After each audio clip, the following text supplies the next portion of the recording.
Chapter 6, Part 2. So the image at the hospital as we were caroling, it was very, very dark. It was winter, but it was very dark. I think it was around 10 o'clock in the evening. So it was very dark and it was very cold, very, very cold.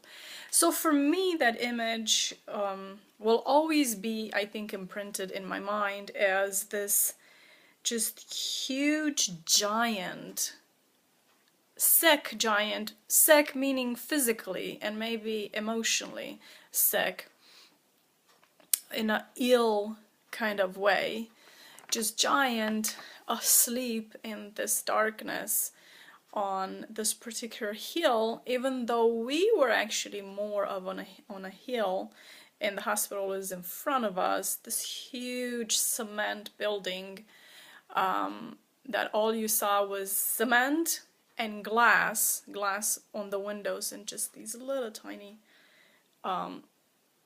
glass windows that would flicker on and off dependent on the patients within. And for me, that was such a sober image, and it was the image of loneliness to me. And I don't know why, it just kind of stuck into my mind of this just sad, lonely giant asleep in the darkness and in the cold of night. I will not comment more than that. We'll go on. The last part of the chapter, it's quite intense. But it's the part, and I'm going to read, I put down few ideas, and I'm going to read them. It's, the last part, it's a glimpse in how war / battle / revolution / men's angry hatred looks like. To me, at least. To me, it was yet another reminder of how fragile I really was, how small I really was in the face of such immense angry power moving towards us, of evil. That's how I saw it. However, it was one of my most memorable memories of my life. I have many memorable memories, but this is one that would stick with me for the rest of my life, because it's what I saw and what I took out of it. It's the teamwork that I saw and felt and experienced between me and God. Up to that point, with the exception of here and there, now and then, a lot of here and there, a lot of now and then, but they were, in my mind, somehow smaller, yet less, so thus less important. But this realness in between the relationship of human and God. I've heard a lot. I didn't really read a lot because the Bible was putting me to sleep. I mean, if I needed a sleeping pill, all I had to do is read the Bible. But more from the preachings and just people's opinions, and we were in the Christian community, so most of the opinions I've heard was Christian-based, meaning Pentecostal Christian-based opinions, which have their own view towards Scripture. I highly disagree with some of those views. Over the years, I have come to different conclusions by searching God on my own. And when I'm saying on my own, I'm not saying I'm excluding myself, even though lately, due to some health issues, I haven't been able to be in church. But anyway, you get the idea. I don't want to really take time talking about that and what's going on with me today. This is about commentary about chapter 6. So, like I said, that was a memorable time of me that I felt, experienced, and saw of this team partnership in between me and God. I did not feel alone during that time when the whispers came, it was almost like spooky, but at the same time the experience, if I would have not known what was happening, it would have been totally spooky, but at the same time I felt this deep, deep, deep sense of well-being and a peace that is very hard to explain. I still had shadows and moments of human fear, but I just knew that no matter the outcome, God was right there with me, and I didn't need to know anything else.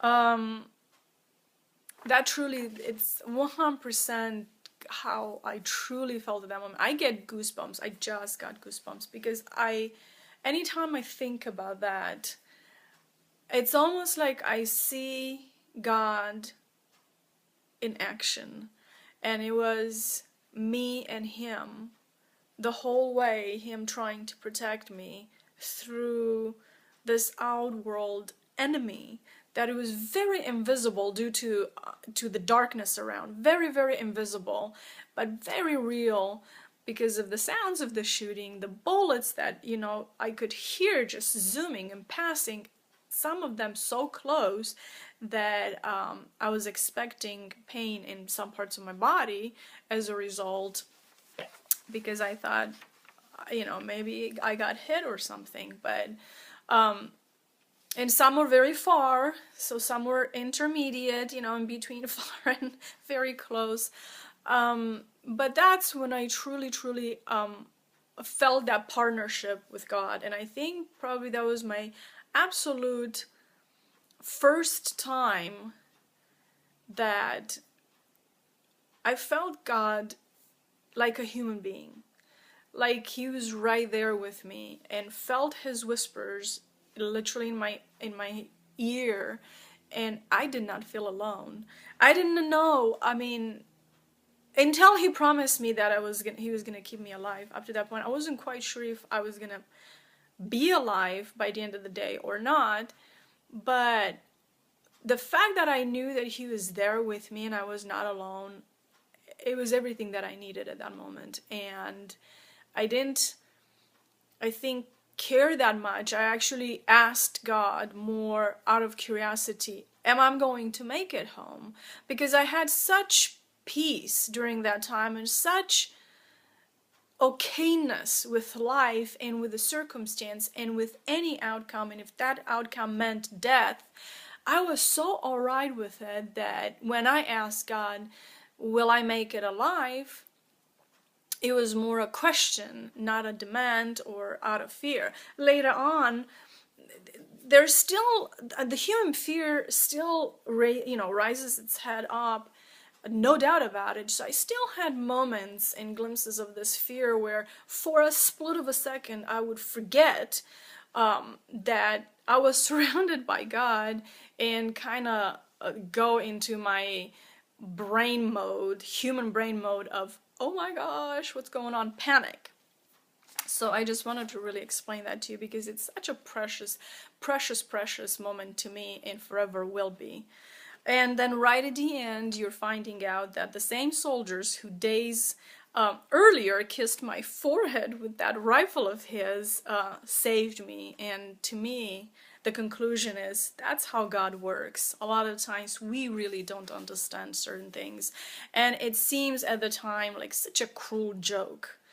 And then later on comes together so well, and you walk away, at least I walked away, with such a deeper understanding of God and me and the care that I felt that he had towards me at that such a vulnerable time in my life. And I knew that without him, I wasn't gonna make it. I was not a soldier. I did not have any guns with me to be able to protect myself, and even if I did have guns, I really was visually blind due to just the darkness around, so it really didn't matter whether I was trained or not.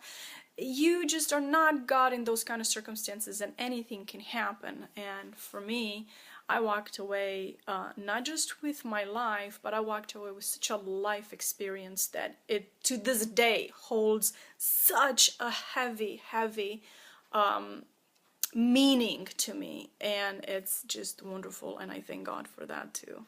So chapter 6, this is the end of it. We're gonna move on with chapter 7. Bye.